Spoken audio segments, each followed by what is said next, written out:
Masungit daw yung may-ari niyan. Ayan. Dito sa Canada. Ito yung pink house.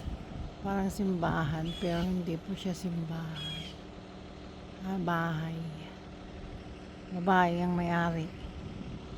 Masungit daw. Pero wala naman. Gusto ko ngang magpaalam pumasok. Siguro naman papayag siya. Ito po. Ingay ng truck. Truck po yan ng ano. Supermarket yan. Yan.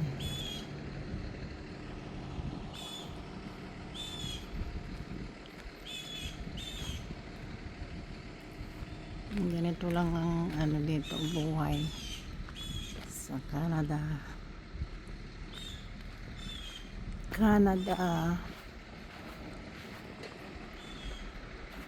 Ayan, pupunta ako sa ano. Ang ganda ng bahay nila. Puro ano, bulaklak. Bulaklak. Baka ano kaya to?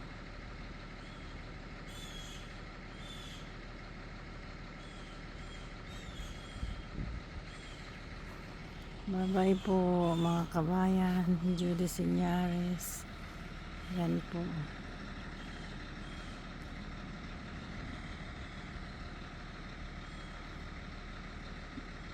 Kukuha lang ako ng tsimpo. Baka makapagpaalam ako. Tingnan ko kung nasa loob niyan. Maraming salamat po. Judy Senyares po. Don't forget to subscribe, share, and like. Thank you po. Bye-bye.